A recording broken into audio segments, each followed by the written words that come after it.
Dobrý den, nebo spíš ahoj bojovníci. Vítám vás u dalšího dílu a z naší minisérie na téma reálný napadení nožem a jeho obrana podle Soruda.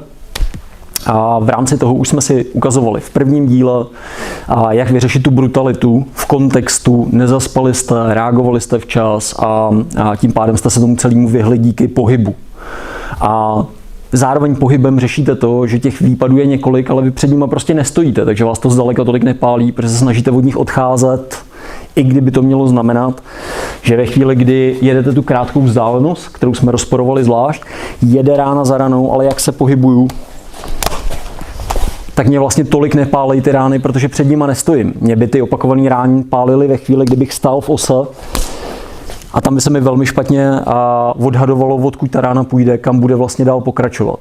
Násobilo by se to tím, což bylo video číslo 3, že by u toho klinčoval. Takže ve chvíli, kdyby mě zaklinčoval, tlačil by mě dopředu, což je ta brutalita, a já bych se snažil odrážet, tak jen velmi malá šance, že bych ji vyblokoval nebo že bych ho u toho trefil.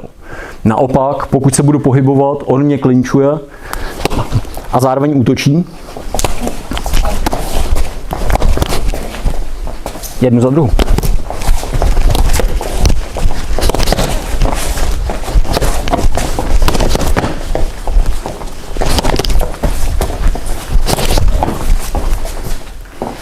Rozumíte? To znamená, ve chvíli, kdy vy se pohybujete, propojíte bloky, propojíte odrážení klinčů a udržíte distanc, tak vás ani ty klinče tolik nepálej. Pokud jste udrželi tu vzdálenost. Pokud jste ji neudrželi a pokud opravdu jste zaspali na startu, on vás zaklinčuje a bodá, tak opravdu se snažíte o to, abyste obcházeli tu ruku, anebo typicky, abyste se ji snažili odvrátit.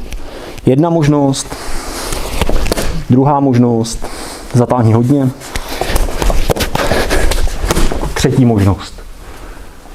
To už je jenom kombinatorika toho předchozího. A v této logice máme vyřešenou brutalitu, máme vyřešený opakovaný výpad, vyřešený v uvozovkách. Jde o to, že jste ho trefili vy a proto přestal mátit, proto přestal útočit. A máte vyřešený klinč relativně dobře. Neřešíme teď, co by se dělo, kdyby mě zaklinčoval na překážce. Neřešíme, co když by mě jako stáhl až na zem. Co když by mě celou dobu chytal za oblečení, což si ukážem teďka. Ale to všechno budou další proměny, které do toho tréninku musíte přidat. Jasně. To znamená, to je rychlej recap, co jste viděli doteď. A dneska nás čeká chytání za oblečení. To znamená, předtím jsme si říkali, že klinči se vyhnete pohybem. Z logiky věci se vyhnete pohybem i tomu, že vás chytá za oblečení. Takže pokud jsem zareagoval včas, jdu od něj, on mě chce chytit za hadry, tak to vlastně vyřešil jenom pohyb. Zní to triviálně, ale potřeba natrénovat, abyste tohle jako fakt udělali dostatečně rychle. Pokud jsem ale zaspal, tak je víc možností, jak mě může chytit. Může mě chytit za rukávy, protože odcházím a pak mě chtít dobodat. Může mě chytat za klopy, protože je rvačka, a pak mě dobodat. Může mě chytat někde za kapucu, potažmo za vlasy, to byl ještě řádově větší problém. Stáhnout někam dolů a pak mě dobodat. A nebo třeba v nejhorším případě mě může chytat za baťoch. Kdybyste měli bágl, tak vám chytne ten bágl, strhne ho dolů a rovnou padáte, podobně jako kdyby vás zezadu bral za vlasy. Zkuste si to na tréninku, je to rozdíl. A velmi špatně se tomu pak brání v rovině, jak se rychle zbavit báglu, když u toho pořád bodá. Cokoliv. Každopádně, jak to budeme řešit? Budeme to řešit velmi podobně, jako jsme řešili ten clinch. Takže chvíli, kdy mě chytne vzorově třeba pro tu klopu, tak pro mě by zase znamenalo, ještě než mě chytí, reagovat tím, že odrazím tu ruku. Ještě jednou, chce mě chytit, odrážím ruku, zároveň tam je nějaký blok a zároveň ho napálím ve správný moment. Super. Zaspal jsem, chytil mě. Předtím jsme dělali to, že jsme ji podebírali, tu ruku, tak se pokusíme o to samý, bodá mě.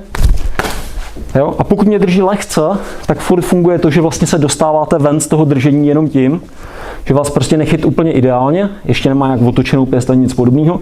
Vy ho berete jakoby do strany té ruky a tím je větší šance, že ji od sebe prostě odpálíte. Ukážeme si z druhé strany. Pam, pam. Důležité je hned navázat, důležité je, že tam mám ten blok. Ten blok je pořád spíš pasivní než aktivní.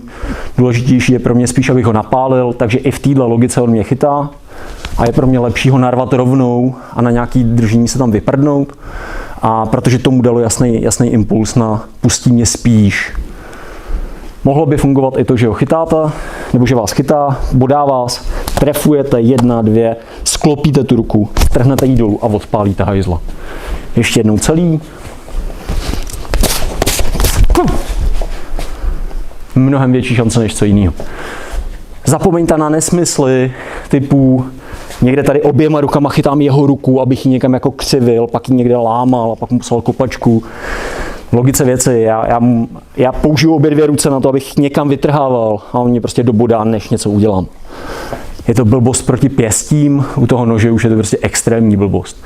Takže dejte na to pozor, tohle rozhodně ne. Nesmíte ztratit kontrolu nad tím nožem v tom smyslu, že máte čím ho blokovat a omezovat tu šanci, že vás bodne někam do krku, do velkých cév a v podpaží a do plic, do očí, cokoliv. Nejde nám ani tak o to, aby jsme hyper zachránili ruku, jde nám hlavně o to, aby jsme rychle napálili útočníka. A v zásadě to znamená, že je to zbabělec, který když nás napadá tím nožem, tak se nás necítí rukama. Takže je šance, že ho napálíte jednou, dvakrát a on si to rozmyslí.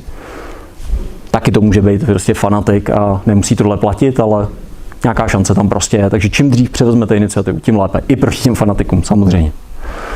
Ještě jednou, co byste měli udělat. Chytil mě, já co nejdřív se snažím o to napálit, jakmile získávám jakous takous vzdálenost, zvedám lehce tu ruku a mlátím jakoby přes a znova vracím.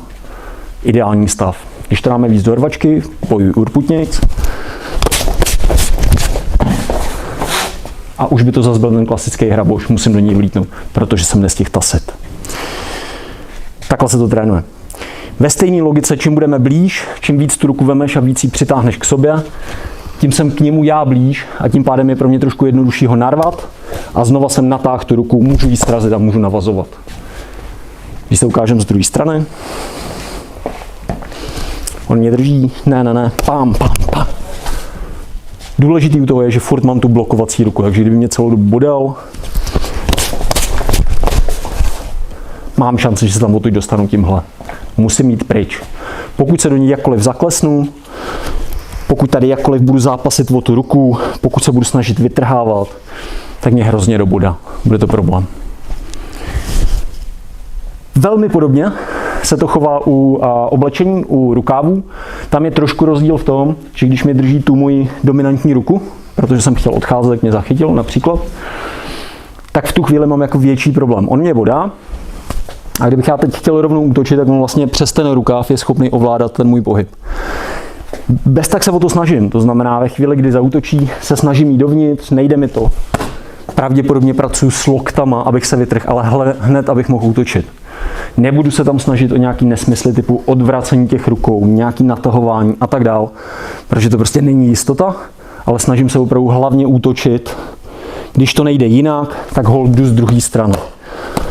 Neřešíme tady zatím specifika typu brání se proti noži malá holka, která by i předtím u té klopy mohla mít problém prostě v tom, že když propne ruku, jak by na něj nemusela došáhnout. Musela by si zkracovat vzdálenost, aby ho napálila. Musela by pracovat s tím, že tlačí, aby ho napálila. A jiný proměnný. Jo, nechme si, až tady bude ten nepoměr malá velká. Tak je to dost specifický už samo o sobě. Teď jste vy ta malá holka, protože má nůž. A na druhou stranu jste jako fyzicky schopný odvrátit tu jeho ruku, došáhnout na podobnou vzdálenost jako on. To hraje roli. Jo, ale nechme si to když tak na další. Každopádně, pokud to budou teda ty rukávy, tak i tady se snažím útočit. Výhodnější než jít dlaní je trošku výhodnější jít loktem. Tam je pořád šance, že došáhnete, i když vás drží. Pak by ideální kombinace mohla vypadat takhle.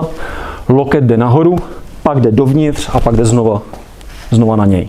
Případně tam někde použijete hrabuše, takže on mě bodá, pa. Nebo on mě bodá, pa. Cokoliv vám to dovolí. Teď už se bavíme o tom, že to už nebude čistá technika, protože těch odklonů do strany je řada.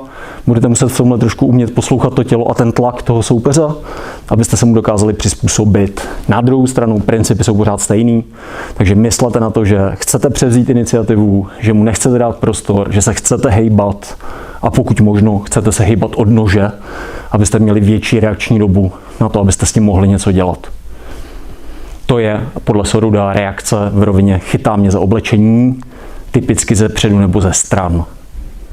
co říct závěrem a zase ukázali jsme jenom náznak toho, jak by to Sordo řešilo. Všimnout byste si měli toho, že nám jde v podstatě zase víc o principy, než o na tohle napadení děláme tuhle techniku, na tamhle to napadení děláme jinou techniku a tak dále. Když pochopíte principy, tak jste pochopili, jak se máte chovat, k čemu máte víc tu taktiku nebo strategii, případně co tam je váš cíl pro ty dané techniky. Jestli to pak je trochu víc do strany, někde je váha jinak, někde víc potřebujete jako útočit, někde potřebujete víc navolňovat, to je pro držení docela typický, že se to v tom musíte jakoby víc naučit cítit a že to není úplně černobílá věc, ale přesto takhle to děláme my. A video sdílejte, lajkujte, komentujte a zase můžete někomu zachránit život, ale hlavně zapojte i tahání za oblečení do vlastního tréninku, prostě protože po ulicích neběháme nahý a trénovat na nějaké držení kolem těla, držení za ruce a podobné bejkárny, na to jako nedojde asi ani při napadení v sauně. Tam vás taky asi bude chytat jinak. Takže v téhle logice, pokud je to napadení někde na ulici, tak to oblečení bude dost častý a v tom tréninku je dost důležitý, abyste se prali v takových hadrech, ve kterých normálně chodíte, abyste si zvykali na to, že vám to dost omezuje a ty variace na rychlej pohyb, rychlou reakci, nebo i to, jestli vůbec dojdete a protlačíte to někde proti silnějšímu chlapovi. Zkuste takhle cvičit, trénujte líp, mějte se super. Čau.